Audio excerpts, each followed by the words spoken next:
తాకట్లో ఉన్న మీ బంగారాన్ని విడిపించి ఆ రోజు ఆన్లైన్ రేటుకి కొంటాం. Sharma gold company.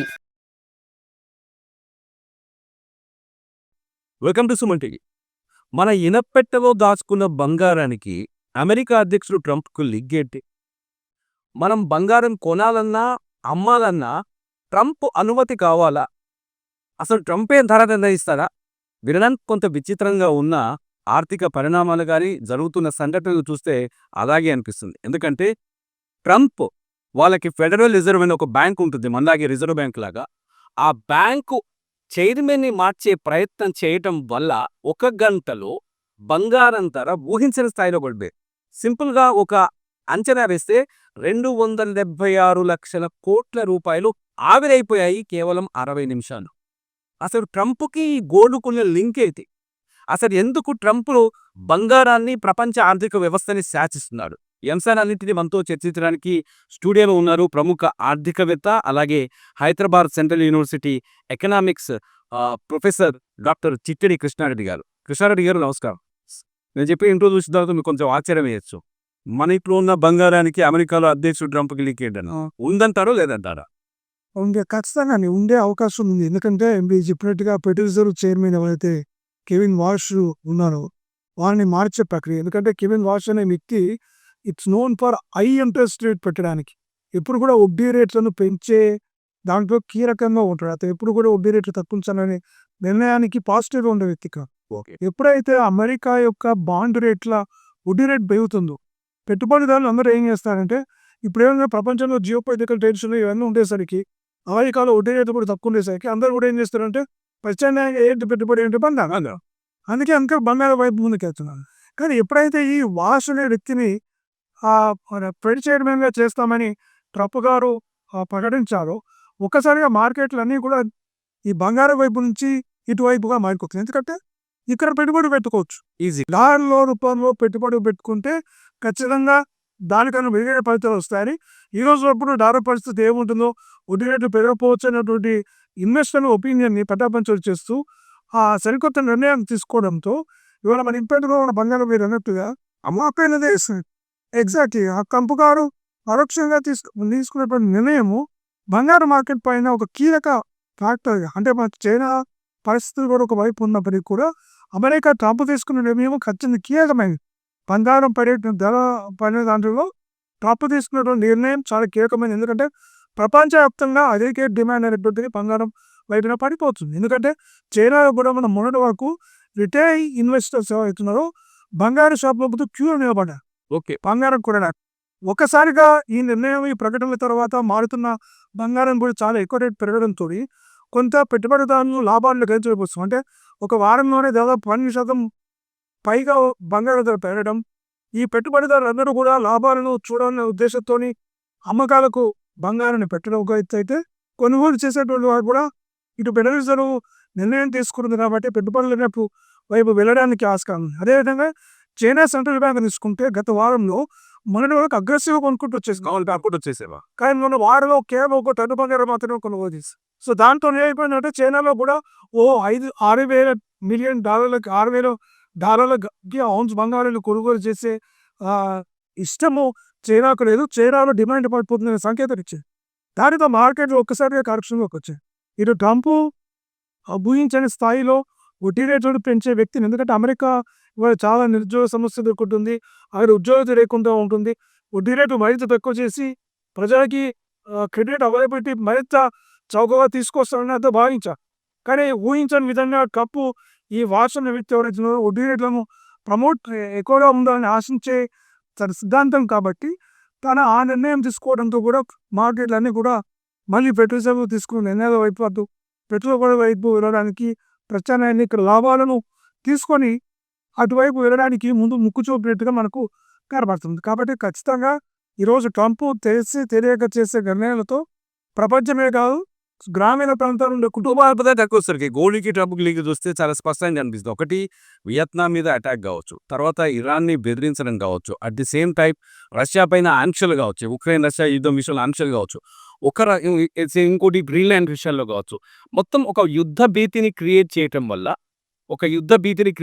వల్ల ఇతర దేశాలు అదర్ దెన్ ట్రంప్ టార్గెట్ చేసిన దేశాలు మిగతా దేశాలు ఏం చేస్తాయంటే ఆటోమేటిక్గా రిజర్వ్ బ్యాంకులు గోల్డ్ కొనుగోలు చేస్తాయి కదా. సో ట్రంప్ పిచ్చి కోతి నిర్ణయాలు కూడా బంగారం ధరల్ని ప్రభావితం చేశాయి అనొచ్చా సింపుల్గా? ఖచ్చితంగా. ఎందుకంటే అంతర్జాతీయంగా వచ్చినటువంటి నిర్ణయాలు వారు తీసుకున్న నిర్ణయాలతోని కేవలం ఈ దాడికి గురి అయిన దేశాలే కాకుండా వియత్నాం, ఉక్రెయిన్ ఇలాంటి దేశాలే కాకుండా ప్రపంచ దేశాలన్నీ కూడా ఆందోళన చెందుతున్నాయి. ఏంటంటే ఈ యుద్ధం చిరికి కార్యమానలాగా ట్రంప్ ఒక దేశం తర్వాత మరొక దేశం స్వల్పకాల సమయంలోనే ఒక్కొక్క దేశంతోని ఇట్లా దాడులు చేసుకుంటూ పోతూనే ఉన్నాడు. కాబట్టి ఏ దేశం పైన తన కన్ను పడుతుందో, ఏ దేశం పైన దాడి జరుగుతుందో, ఈ జియో పాలిటిక్స్ ఎటు తిరుగుతాయో, ఇటు చైనా ఏ రకంగా ప్రవర్తించనుంది, లేదా ఇటు రష్యా ఏ రకంగా సమాధానం ఇవ్వనుంది, భారత్ ఎన్నిసార్లు మనకు చాలా సందర్భాలు చూస్తున్నాం. ట్రంప్ మాట్లాడే ప్రయత్నం చేసినా కూడా భారతదేశ ప్రధాని అందుకు ఆసక్తి చూపిన పరిస్థితిని కూడా కనబడుతుంది. కాబట్టి ఇలాంటి అనిశ్చిత పరిస్థితుల్లో ప్రపంచ దేశాలలో ఉన్నటువంటి అందరి పెట్టుబడిదారులు కూడా ఏం చేస్తున్నారంటే గోల్డ్ని, బంగారాన్నే ప్రత్యామ్నాయంగా చూస్తున్నారు. గోల్డ్కు ఉన్నటువంటి మల్టీ యూసేజ్ అన్నమాట. వాళ్ళ సిల్వర్, గోల్డ్ కూడా మనం అనుకోవచ్చు అంతా ఆర్నమెంట్సే అనుకుంటున్నారంటే ఆర్నమెంట్ కాదు. మరి సెమీ కండక్టర్స్లో కావచ్చు, మైక్రో చిప్స్లో కావచ్చు, అన్ని చోట్ల బంగారాన్ని వాడతారు. మనకుండే మొబైల్లో కూడా ఈ యొక్క బంగారాన్ని వినియోగం ఉంటుంది. ఆ చిప్స్ కాంతి ప్రవాహం కావచ్చు, ఆ టెక్నాలజీ వీళ్ళ దాంట్లో ఖచ్చితంగా ఉంటుంది. కాబట్టి వీటికి డిమాండ్ అత్యధికంగా పెరుగుతూ వస్తుంది. కాబట్టి ఆ ట్రంప్ తీసుకునే నిర్ణయాలతో ఖచ్చితంగా బంగారం మార్కెట్ని షేక్ చేసి పడుతుంది. ముఖ్యంగా భారత్లోకి బంగారం మార్కెట్ అంటే ఒక స్టేబుల్ మార్కెట్. మన దగ్గర బంగారం అంటే కేవలం నగలు మాత్రం ఇంకేం లేదు. నగలు మాత్రమే.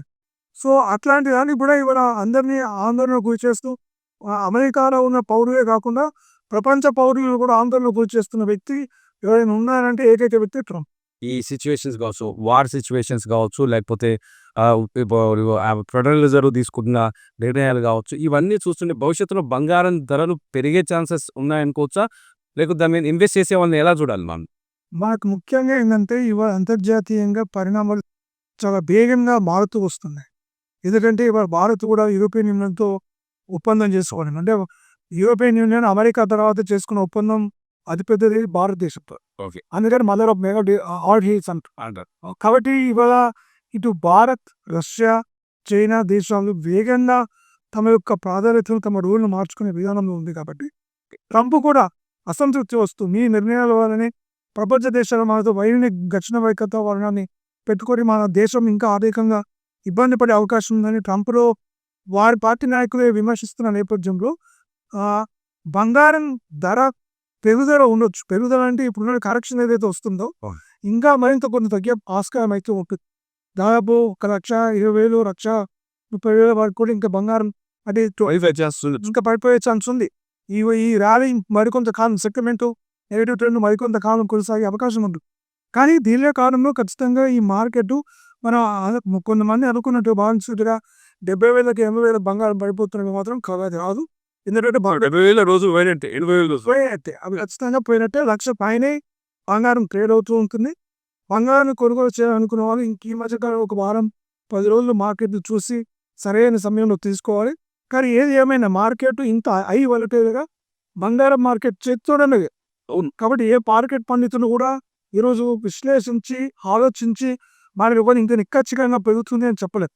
కొంత మేరకు మరి ఒక అంచనా ప్రకారంగా ఒక సూచన మేరకు ఉంచవచ్చు. కానీ ఇది ఒక పకడ్బందీగా ఒక ఫోర్కాస్ట్ చేసి ఒక టెక్నికల్ అనాలిసిస్ చేసి బంగారం మార్కెట్ ఈ రేంజ్లోనే ఉండబోతుంది, 1,20,000 నుంచి 1,50,000 మధ్యలో ఉండబోతుందని చెప్పే సాహసము ఎవరు చేయలేరు. చేసినా కూడా అది వ్యాపారకు వృధానే అవుతుంది తప్ప అది ఖచ్చితంగా ఉండదు. ఎందుకంటే అంతర్జాతీయంగా జియో పాలిటిక్స్ ఇంకొకరికి రావాల్సిన అవసరం ఉంది.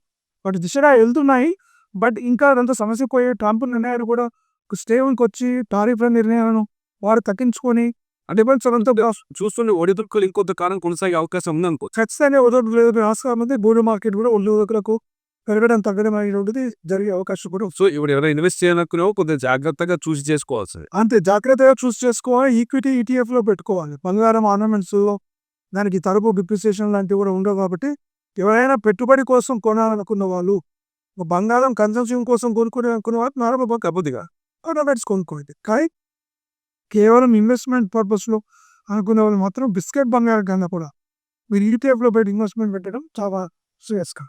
చూశారు కదా, మొత్తానికి ట్రంప్ ఇంట్లో జరిగే సమస్య, అమెరికాలో జరిగే సమస్య మన ఇంట్లో జరిగే గల్లాపెట్టెకు కూడా లింక్ ఉంది.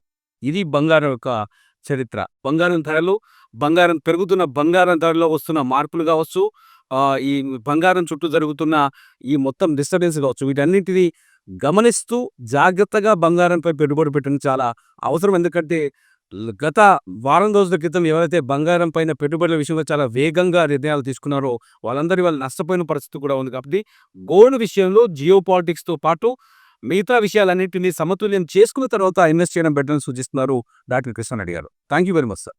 Thank you.